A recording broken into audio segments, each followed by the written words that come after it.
Come here. All right. So last couple weeks we've been working on De La Riva. Next couple weeks now we're going to start working on Deep Half. Reason we're doing all of this is to start getting into things like 50-50, foot locks, heel hooks, all of that jazz. So that's going to be the path we're walking down here pretty quickly. So I'm here with James, and I'm going to start in the half guard. So just for quick review, we're on our side, one leg hooked. I like to keep my feet just kind of pushed together with my knee right in the center of his chest, right? I'm managing distance, keeping him off my head and keeping him away from underhooks. So all we're going to look to do with this first one is just we're going to look to push. And as soon as he starts to push back into me, I'm going to kick my leg forward like I'm coming up into that dogfight position again. But instead of coming for a big underhook like we did last time, we're going to reach for that far side hip. Now, in the pajamas, you can make a solid grip here. No gi, you're just kind of grabbing that hip pocket. All right?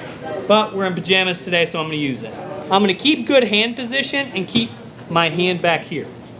Now, all we're going to look to do is I'm going to look to pull James over me and look to scoop my hand to his far side hip. Here, scooping him up, and I'm trying to get him to come down to this knee. This knee? There you go. Sorry. Boom. Pulling him into this half guard. Now, couple details you want to be watching for. You want to keep your hips above his knee whenever possible. You're going to do this by just adjusting and keeping a good hip. Here. I like to just cross my feet and turn my hips into him that little bit.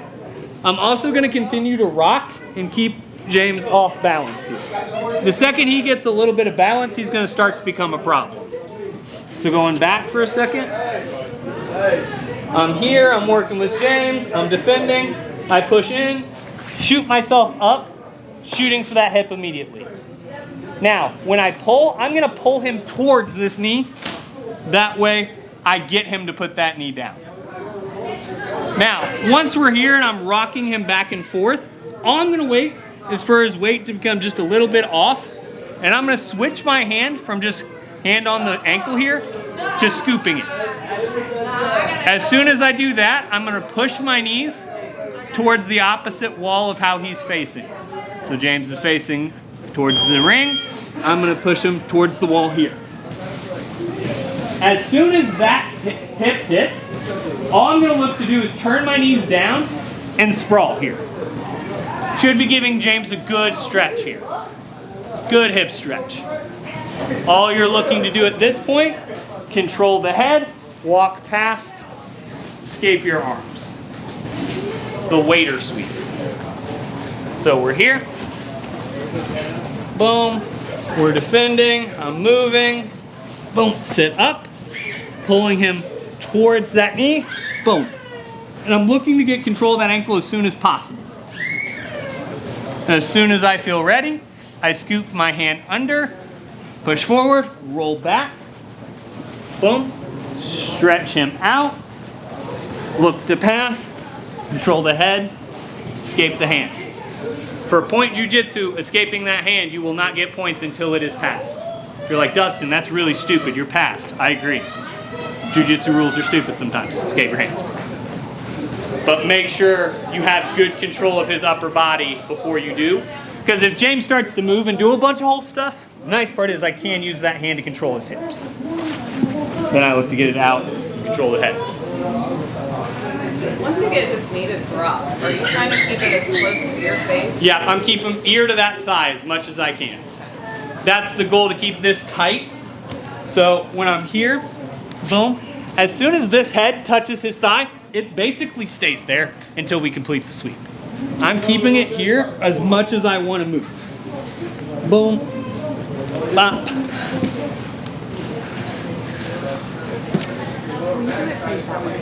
Mm-hmm. So like my head that way? So I can see how the legs look on this side. So like this? Yeah, please. Perfect. So I'm here. Boom, feet up. Here. And you need me to turn this way. Yeah, I want to see what your legs look like when you've already slept in. So boom, I'm here. I'm rocking him back and forth. Scoop, the knee or the heel here. Turn over. Okay, is it a bad idea to try to lock down right there? Or just all the way to your position? It depends on what you want. For me, I'm always going to take side control. Because if I have the ability to pass, especially at a high level, you take it because you may not get many others. So for me, it's like as long as I'm not going to abandon position completely, take the pass when you can get it. Now, if you feel like, hey, he's going to scramble out, Enoch's a scrambly guy, right? I may lock down him just so I don't give up anything else. JJ, I'm just going to take the pass because I don't get many options to pass him.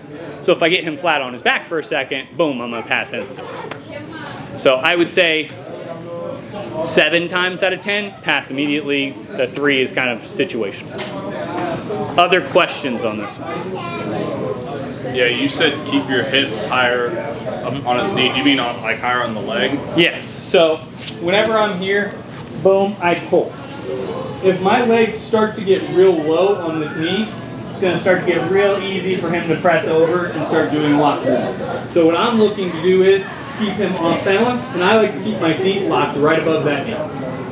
So that way my legs are on his thighs. You don't want to have your tails on him. No, I'm trying to turn and move as much as possible, keep him off balance. It's just as a preview for what's next. Let's say I start to take him back, and he starts to really drive forward.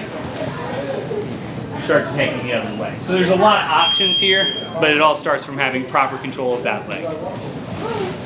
Just a question, if he does get that leg escape, you want the other leg over your shoulder, is that considered mount for points for him? It can be, depending on how they score mount. It's going to be iffy, but I would score it mount. Let's put it that way. Other questions on this? Right, one more time. Boom, I'm here, I'm defending. Pick myself up. Pull him towards that knee. Get my legs in place. Rock him back and forth. Keep in control of his hip and his leg. As soon as I feel comfortable, block that leg. Stand behind. Pressure down. Sprawl and pass. Control the head. Alright. 1, 2, 3. Circle up. Alright, a couple things. One, whenever I sit up here and I go to pull this here, as I pull him, I'm driving him towards this knee. And my legs are staying around the opposite leg. So when I go to adjust my legs, they're still staying on this opposite leg. So you should have one leg on your shoulder, the other one in between your legs. Does that make sense? You're kind of pulling yourself down at an angle to be in between his legs to the point where you're not pushing that out of the way. Yes, I'm trying to drag him on top of this knee and on top of my hips. So if James goes back, when I'm pulling him, a lot of you guys are pulling him this way, which is inducing him to step this leg up. A lot of you guys are pulling this direction. When I set up to scoop this here, I'm pulling this knee over my shoulder to make sure he steps to that. Then I grab the ankle, reposition my legs underneath. Does that make sense? Okay. The other thing is, a lot of you guys were trying to scoop this ankle for some reason. You're scooping the ankle that is in between your legs. So when I'm here, I'm trying to rock him back and forth so that I get control of this ankle. Then all I'm doing is I like to push him forward just that little bit. He's naturally going to try to base back. Boom. I use that to help go here. All right? Does that make sense? Yeah. All right, let's keep drilling that out. We were struggling there. 1, 2, 3. Oh. All righty, so we're here. I'm in the half guard. Pop, I sit up, same thing. I get to the D-pack. Now, a couple details we're missing on this. One, I'm never really laying flat with this. I'm always kind of rocking back and forth and looking to adjust as I need to. I'm only pausing here so that I can talk and explain. But when I get to deep half on an actual person, I'm moving back and forth and just kind of keeping that round back to keep them off balance. Now, a lot of the times during that, they're going to overcorrect one direction or the other. So a lot of the times what I'll end up doing, I'll rock them forward, and when James pushes back really hard, that makes it easy to teacup sweep. Take top here. But sometimes the opposite will happen. As I start to rock him back, he's going to force himself forward, kind of diving forward to beat that sweep. So he's going to drive this way. There you go, James. You figured out which direction forward was. I'm proud of you. So if he starts to, I start to rock him back and he starts to really go forward, all we're going to do is help him out. I'm going to wave here and follow him up. Same thing. Splits. You're just rocking him back and forth, waiting for the mistake. Because if I'm here, boom, I sit up, boom, I get here, I'm going to start rocking back and forth, keeping control. If James doesn't respect me coming backwards, I just take him back. But the second he overcorrects and goes forwards, I come up, set him to his head. Can that still work if they're just like really flexible and just like go flat? Mm-hmm. Yeah, because at some point they'll run out of being able to correct that balance. The biggest part of this is getting your opponent off balance and waiting for the overcorrection, even if it takes a minute or two. Realize I in a match at, I think it was purple though. I was in the splits. Some ungodly reason I was able to do the splits for once in my life for 3 minutes. And this. Full, he's underneath me, we're rocking back and forth, and I'm doing this. For 3 freaking minutes. It was awful. Now, eventually, he abandoned it because he didn't think he was going anywhere. And after 3 minutes, probably the right move, honestly. But if you keep rocking them back and forth and get them moving, because it's not just, he was only going back and forth. You can also go kind of in that circular motion, which now I like to rotate. Because when I'm here, boom, I go here. James is an athlete, so if I just go back and forth, he's pretty athletic. But the second I start to give him other options, that can start to induce the motion I need for him to be able to attack other things. So that's what you're looking for, is to get that motion right to make him make a mistake. All right? Questions on this? That hand that you got his ankle in, the Yes. offhand, are you more so pulling it and scooping it towards you like this, or are you trying to scoop Depends on what you have. Yeah. So that's going to be a little situational. For me, most of the time, I'm going to try to have just a solid grip. I don't care which it is. It's just which one feels more solid to you. And it also depends on what you're trying to do. For me, I'm always going to try to pick it up here, because then it gives me other options as you start to move up. You can start to do other uncivilized things. But that's just a personal preference. You can do either. Okay. Other questions on this? All right, one more time. We're here. Boom. I get sat up, pull the deep, get my grips. I'm setting him up. Boom, here. I rock him back. He comes forward hard. I rock up, using his momentum. Split and back. Ready? 1, 2, 3. So I'm here. I'm working with James. Boom. I'm working with James. I sit up. I come here. Boom. I'm going. And for whatever reason, I just can't get him off balance, right? Like James just got one of those bases where he's just solid here, and there's not much I can do. Great. I'm not going to continue to fight through it and hope that all things go well, right? So I'm going to keep rocking, hoping, and then all we're going to do, I like to just set my hand right on the back of his thigh. All we're going to do is I'm going to duck my head out the back here and look to grab his belt. If there's no belt, you're just coming up. If there is a belt, you just use that to come up with it. Your hope is to land somewhere in between his back and side control, because most people, once they feel this, are either going to try to drop this elbow down and turn this way, or they're going to go, oh crap, I don't want to give up points, and they're going to go to all fours. Either way is fine. You continue to work from there.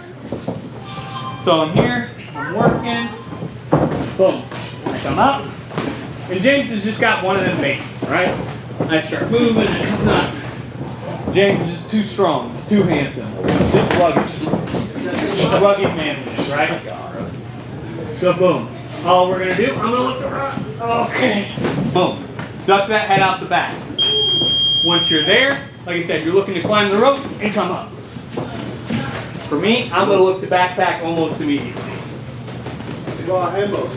But your goal is just come out that back door. Yeah, that's more of a scrambly exit, but nice part is, worst case, you might end up out of bottom, which works out, right? Questions on this one? It's a pretty simple one. In theory, it's a little harder in practice. So I want to give you guys a couple reps on it. Again. Again? Other than again? Alrighty, I'm here. Boom, framed up. Pop. James's rugged manliness is not allowing me to sweep them, right? It's really inconvenient for me. Boom. I shrink out. Boom. I'm going to use this knee just to block and start driving up and look to take the back. If he stays there, boom, I'm here. Hold up, reset. So that getting your head behind there and like that, like squid escape, that's like an underhook pass by. Yes. This is more me moving than him moving. So this is under the assumption of like I get a JJ who's a little difficult to move. It's about me moving me, not me moving him. Does that Moving yourself with him. Yeah. Nogi, do you like try to waist wrap there, or do you do? If I'm pajama free, like an uncivilized person would be, boom, everything else is basically the same. Boom, I'm still working here. The only real difference is once I come out here, I'm gonna look to not go up here. I'm gonna look to here. Leg wrap.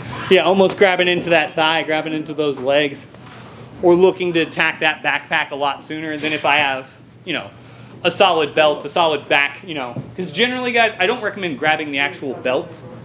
Grab the gi back there if you're going to grab that. Because if James stands up right now, turns around.